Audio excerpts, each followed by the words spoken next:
Yeah, buddy.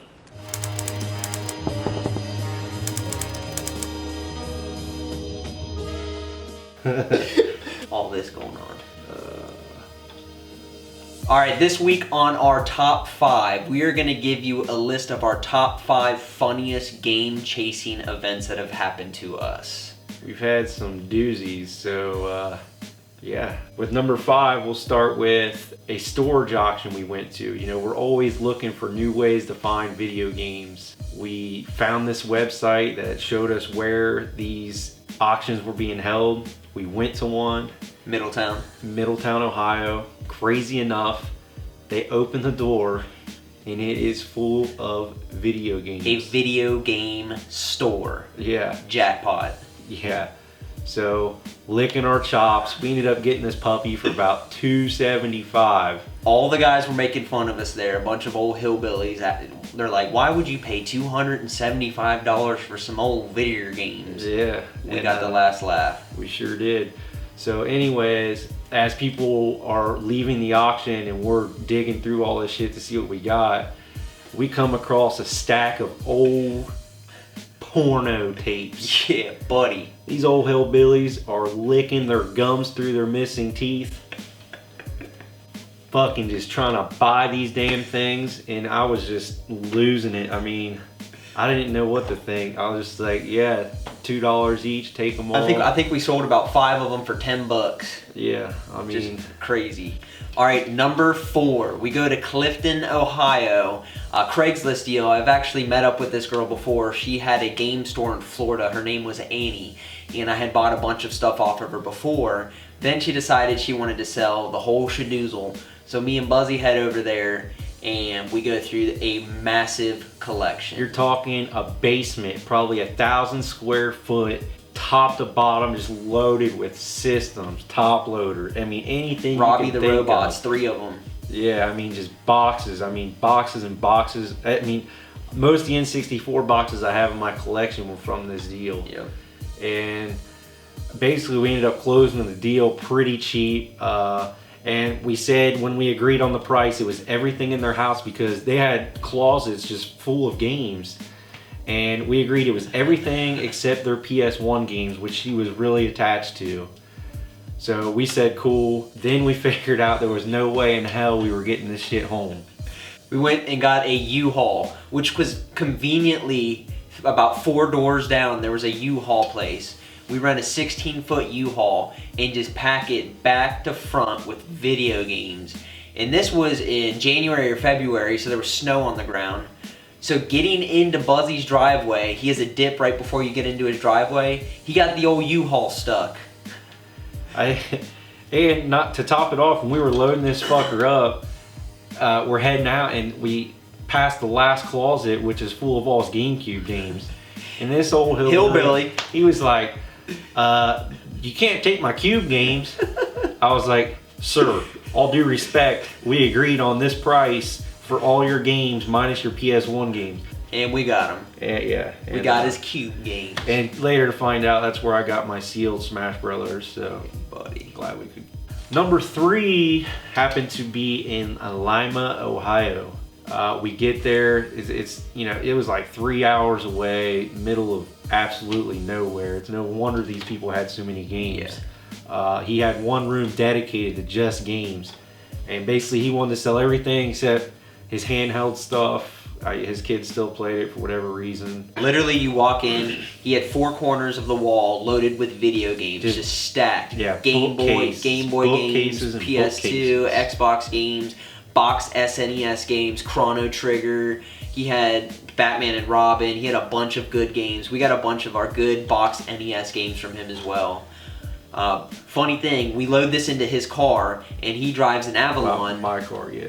Yeah, it was an Avalon. Yeah. And it is completely full. And as we're bringing out the last box or 2 of video games, we're going in and out from his house to the car, and we come out of the house. I don't even know what they were. They were street rats. They had a shopping cart and they had no home. Yeah. And they started liking our video games, and they were going and trying to pluck them out of the car. And before, like right when we come out, we're like, hey! And these Street rats, whatever. I mean, I feel like we're talking about Home Alone. They shoot across the street, so Macho Man Jared goes running across the street, confronts them in this dude's face. I mean, of course, we don't have any footage of this. I thought he was going to steal Chrono Trigger. I had to make sure. I didn't know what to expect, but needless to say, we didn't find any games on them. Yeah, I mean, they were trying. We just caught them in time. Jay was patting this little kid down. I don't know if he was looking for a game or enjoying himself. I was looking for a banana.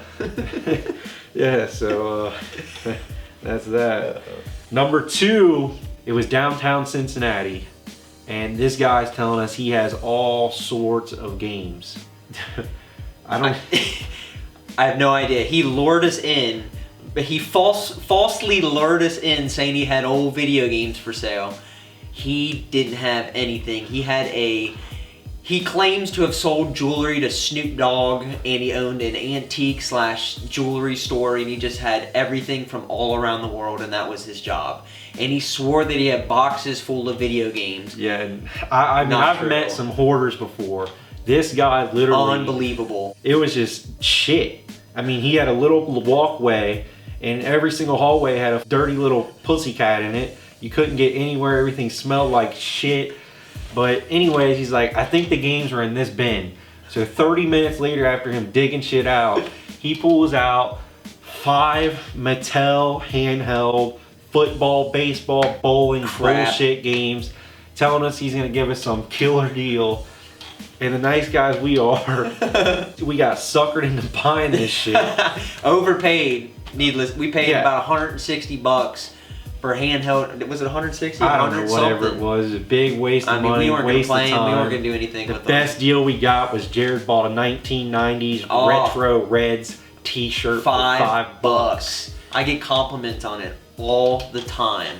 This is where we coined the word booty snatch. Because when he was shuffling through all of his boxes and moving his little pussycats around and everything, he had some tight pants on. Jeans. Think of Jim Morrison in leather pants. They were tight, and every time he'd bend over to try to get a box out, I mean, we saw his booty snatch. That butt crack over and over again. So low you can almost see 3 or 4 inches worth of booty snatch. Yeah, you could almost, unbelievable. Oh man, it was hard not to crack up laughing. I mean, if you want to show the people what it was like, you can. Yes. Oh, right now? Yeah. That's hilarious. Number 1. We met these people at a yard sale. I don't know. They knew we were looking for games, and they were like, "Well, we got stoners." Yeah, they're like, "We got these games." I mean, people tell us they have games all the time, so we're just like, whatever. But of course, we went through. You know, we call them, we show up to their house, and within 30 seconds of walking in the door, they have this giant pit bull. His nose is all up in my business. So Jay starts talking to these people, but I'm taking this dog, and finally I just pick him up and launch him across the room. And Jay starts laughing, and when I look over, I'm stepping on a baby. This fucker's got a baby on the ground. He's got his foot on top of a baby.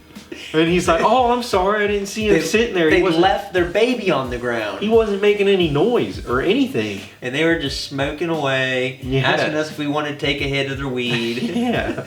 No, we want them video games. Yeah, I mean, I was like, yeah, take a couple more hits. I'll take this one for $5.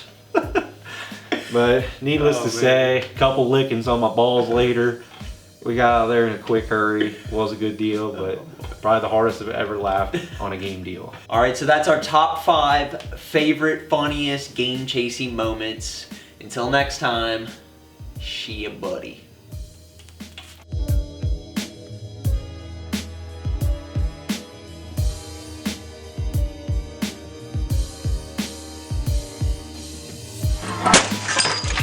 Yeah, buddy.